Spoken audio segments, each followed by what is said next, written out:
हे hello everyone, आप सभी का वेलकम है क्विक रिवीजन ऑफ फिजिक्स में।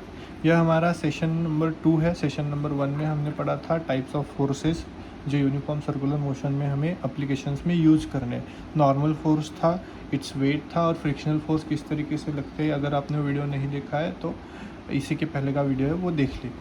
एंड यहाँ पे हम देखेंगे किस तरीके के अप्लीकेशंस हम यूनिफॉर्म सर्कुलर मोशन में देखने वाले हैं। तो आपको यूनिफॉर्म सर्कुलर मोशन की वो सारी चीज़ें याद होनी चाहिए। तो डे 1 से लेकर डे 3 तक के सारे लेक्चर्स आप देख ले, फिर ये वीडियो देखें। राइट ना, अप्लीकेशन फर्स्ट अप्लीकेशन है कि जब भी हम कोई रोड से, इस तरीके से रोड होते हैं, हमारे टर्निंग्स होते हैं, हमारे घर के आजू बाजू में इस तरीके से टर्निंग होते हैं, तो इस टर्निंग से जब हम टर्न करते हैं तो हमारे व्हीकल का स्पीड जो है वह कितना होना चाहिए। Right, this is the first application. क्योंकि देखो, आपने बहुत बार देखा है कि इस टर्निंग से अगर हम बहुत स्पीड में चले गए तो हम जो है स्किड हो जाते हैं, टायर्स जो है वो ख़राब हो जाते हैं रोड के और टायर के बीच के फ्रिक्शन की वजह से, और हमें क्या हो जाता है, हमारे मतलब गिर जाते हैं या हमें नुकसान हो जाता है कुछ ना कुछ। तो ये सब चीज़ें जो है हमारे घर के आजू बाजू में ठीक है, लेकिन हाईवे पे तो इससे भी अच्छा एप्लीकेशन है। लेकिन अगर कहीं पे आपने देखा होगा जहाँ पे रोड्स अच्छे व्हीकल्स वगैरह जहाँ चलते हैं वहाँ पे इस तरीके से टर्निंग होता है, और वो रोड जो है वो हॉरिजेंटल होता है। कहीं हाईवे पे कैसे रोड्स होते हैं, ऐसा हॉरिजेंटल रोड होता है, और आउटर एज जो है स्लाइटली इस तरीके से ऊपर उठा होता है। देखो, आउटर एज जो है स्लाइटली इस तरीके से ऊपर उठा होता है। जैसे कि यहाँ से अगर व्हीकल जा रही है तो उसको पहले ही यहाँ से एलिवेशन मिल जाता है ताकि वो स्कीड होकर बाहर ना गिरे। राइट, तो यहाँ पे हम हॉरिजेंटल रोड के लिए पहले देखने वाले कि सीधा रोड है और ऐसा टर्निंग है। देखो, जैसे कि ये गाड़ी व्हीकल यहाँ से आ रही है और इसको यहाँ से ऐसा टर्न करना है, लेकिन हॉरिजेंटल रोड, ऐसा एलिवेशन नहीं, ऐसा हॉरिजेंटल रोड, ऐसा आ रहे और यहाँ से टर्न करना है। जैसे कि ये व्हीकल यहाँ पे आ रही है और यहाँ पे टर्न हो रही है, तो इस व्हीकल पे कितने टाइप के फोर्सेस लगेंगे। तो यह व्हीकल का मैक्सिमम से ज़्यादा या जो भी स्पीड होगा वो कितना होना चाहिए, उससे अगर ज़्यादा चला गया तो वो गिर जाएगी, या कुछ भी जो भी होगा वो हमें यहाँ पे देखना है। तो this is first application, vehicle on a horizontal circular track. तो क्योंकि यह सर्कुलर ट्रैक है तो यह व्हीकल भी जो है एक सर्कुलर पाथ फॉलो करेगी, और यह सर्कुलर पाथ का कहीं पे तो भी सेंटर होगा। राइट, अब हमने जो कल फोर्सेस पढ़े वो फोर्सेस के बारे में हम यहाँ पे डिस्कस करते हैं। राइट, तो यहाँ पे हमारे पास व्हीकल है, तो सबसे पहले उसका वेट कहाँ लगेगा। Yes, very good, vertically downward, जो कि हमेशा टूवर्ड द सेंटर लगता है। दूसरा, यह व्हीकल है, व्हीकल पे नॉर्मल फोर्स लगता है, वेरी गुड, तो वो कहाँ लगेगा, अपवर्ड। राइट, जो कि always perpendicular to the surface होता है। ये सरफेस लो, ये सरफेस लो, ये सरफेस लो, सबसे वो कैसा होगा, परपेंडिकुलर होगा। Now let's think about the frictional force. तो फ्रिक्शनल फोर्स के बारे में मैंने क्या कहा था वही आपको याद रखना है कि जिस डायरेक्शन में व्हीकल जाएगी या जिस डायरेक्शन में ऑब्जेक्ट जाएगा उसके अपोजिट लगना है। अब इस व्हीकल को टर्निंग के समय क्या डर है कि ये देखो ऐसे आ रही है, टर्निंग के समय क्या डर है कि ये बाहर ना गिर जाए।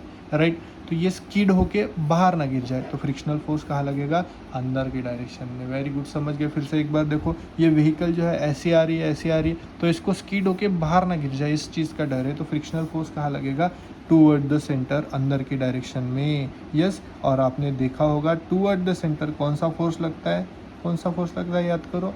Yes, very good, frictional force. तो क्या ये फ्रिक्शनल फोर्स, नहीं सॉरी, सेंट्रीपिटल फोर्स, तो यह क्या ये फ्रिक्शनल फोर्स सेंट्रीपिटल फोर्स की तरह का बिहेव करेगा। तो चलो देखते हैं कि क्या हो सकता है ऐसे। राइट, तो यहाँ पे फ्रिक्शनल फोर्स जो है टुवर्ड द सेंटर लग रहा है, लेकिन नॉर्मल और एमजी कहाँ लग रहे हैं, नॉर्मल ऊपर के डायरेक्शन में, एमजी नीचे के डायरेक्शन में। इसका मीनिंग क्या है, इसका मीनिंग यह है कि नॉर्मल और एमजी दोनों एक दूसरे को बैलेंस कर रहे हैं। यस, मेरे साथ कहो, नॉर्मल और एमजी दोनों एक दूसरे को बैलेंस, कैसे बैलेंस करेंगे सर। अरे सिंपल सी बात है, अगर एमजी ज़्यादा होता तो व्हीकल ज़मीन में ना घुस जाती, और एन अगर ज़्यादा होता तो व्हीकल हवा में चली जाती। लेकिन एन और M G according to Newton's third law equal and opposite direction में फोर्सेस लगते हैं।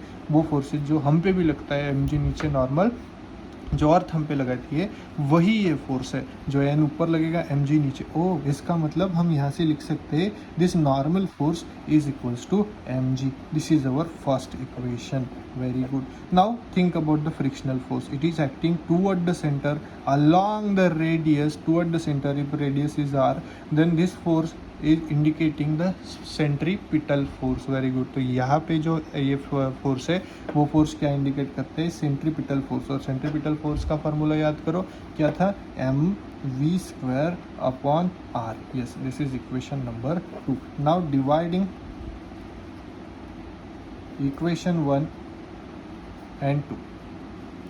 तो हमें क्या मिलेगा, देखो n divided by f is equals to mg divided by m v square upon r। तो यहाँ पे mm कैंसिल हो जाएगा। हम f के जगह क्या लिख सकते हैं, मैंने बताया था फ्रिक्शनल फोर्स का क्या फार्मूला होता है, याद करो, yes, mu into n is equals to g upon V square. तो ये न्यूमरेटर डिनोमिनेटर न्यूमरेटर, तो न्यूमरेटर चला जाएगा न्यूमरेटर के पास, हमें मिला n कैंसिल हो जाएगा, वी स्क्वायर इधर आ जाएगा, तो ये हो गया V square is equals to mu divide में इधर आ जाएगा, मल्टीप्लाइड में चला जाएगा, and we have R G. So finally we got a speed that is after taking square root it is nu into rg.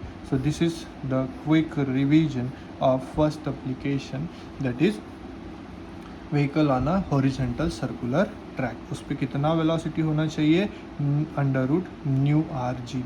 Minimum ज़्यादा से ज़्यादा इसका स्पीड कितना होना चाहिए, मैक्सिमम स्पीड जो है इतना ये रहेगा, इससे कम चलेगा, इससे ज़्यादा अगर हो गया तो फिर बहुत ज़्यादा नुकसान हो जाएगा, राइट।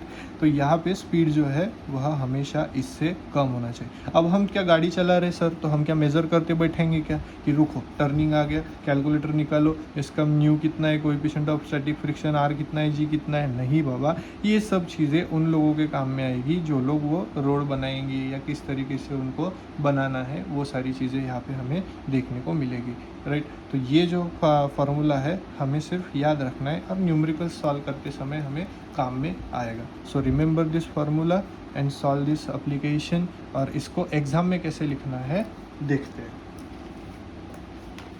तो एग्ज़ाम में आप क्या लिख के आएंगे, ये simple application of UCM vehicle along horizontal circular track for a car moving on horizontal circular track of radius R plane of figure is a vertical plane perpendicular to track forces acting on a car. तो ये सारी चीज़ें जो है आप screenshot ले लो, इस तरीके से जो है आपको एग्ज़ाम में लिख के लाना है, जो भी मैंने बताया सब इसमें है, and this is the last अपना डेरिवेशन, राइट। तो आई होप आपने स्क्रीनशॉट निकाल लिया होगा, एंड यही चीज़ें आपको लिखनी है एग्ज़ाम में। This is the mathematical form of theoretical impression, ठीक है, right. So this is all about, so keep smiling, और मिलते हैं डे 5 के क्लास में।